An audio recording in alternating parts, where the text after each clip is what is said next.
So ಬನ್ನಿ ಈಗ ಒಳಗಡೆ ಹೋಗೋಣ. ಇನ್ನು ಡಾಕ್ಟರ್ ಅಂಬರೀಷ್ ಅವ್ರ ಬಗ್ಗೆ ಹೇಳಬೇಕು ಅಂತಂದರೆ ಸೊ ಅವರೇನು ಕಡಿಮೆ ಏನಿಲ್ಲ, ಅಸಾಮಾನ್ಯರು ನಮ್ಮ ಅಂಬರೀಷರು. ಸೊ ಅವ್ರ ಹುಟ್ಟ ಹೆಸರು ಬಂದು ಮಳವಳ್ಳಿ ಉಚ್ಚೇಗೌಡ ಅಮರನಾಥ್ ಅಂತ. ಅವ್ರ ಹುಟ್ಟಿಗೆ ಬಂದು 29 ಮೇ 1952 ಅವ್ರ ಜನನ. ಸೊ ಅವಾಗಿನ್ನೂ ಕರ್ನಾಟಕನೇ ಹುಟ್ಟಿರಲಿಲ್ಲ, ಮೈಸೂರು ರಾಜ್ಯ ಅಂತ ಕರಿತಾಯಿದ್ರು. ಜಯಚಾಮರಾಜ ಒಡೆಯರ್ ನಮ್ಮನ್ನೆಲ್ಲ ಆಳ್ತಾ ಇದ್ರು, ಅವಾಗಿನ್ನೂ ಮೈಸೂರು ರಾಜ್ಯ ಅಂತ ಕರಿತಾಯಿದ್ರು. ಸೊ ನಮ್ಮ ಮೈಸೂರು ರಾಜ್ಯ ಯಾವಾಗ ಕರ್ನಾಟಕ ಆಯಿತು ಅಂತ ಯಾರಿಗಾರು ಗೊತ್ತಿದ್ರೆ ಒಂದು ಕಮೆಂಟ್ ಮಾಡಿ ಹೇಳಿ, ನೋಡೋಣ ಯಾರ್ಯಾರಿಗೆ ಎಷ್ಟೆಷ್ಟು ಗೊತ್ತಿದೆ ಅಂತ. ಸೊ ಬನ್ನಿ. ಸೊ ಮಂಡ್ಯ ಜಿಲ್ಲೆಯ ದೊಡ್ಡಲ್ಸನಕೆರೆ ಇವರು ಹುಟ್ಟೂರು. ತಂದೆ ಉಚ್ಚೇಗೌಡ, ತಾಯಿ ಪದ್ಮಮ್ಮ.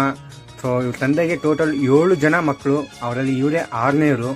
ಅಷ್ಟು ಜನರಲ್ಲಿ ಅಂಬರೀಷ್ ಅವರೇ ಎಲ್ಲರ ಮುದ್ದಿನ ಮಗ. ಅವ್ರ ತಾತ ಬಂದು ಸಂಗೀತ ಕ್ಷೇತ್ರದ ದಂತಕಥೆಯಾದ ಪಿಟೀಲು ಚೌಡಯ್ಯ ಅಂತ ಇವ್ರ ತಾತನವರು. ಇವರು ಓದಿದ್ದು ಗೌರ್ಮೆಂಟ್ ಸ್ಕೂಲಲ್ಲಿ, ಶಾರದಾ ವಿಲಾಸ ಹೈಸ್ಕೂಲ್. ಅದಾದಮೇಲೆ ಇವರು ವಿಜಯ ಕಾಲೇಜಲ್ಲಿ ಇವರ ಪದವಿನ ಮುಗಿಸ್ತಾರೆ.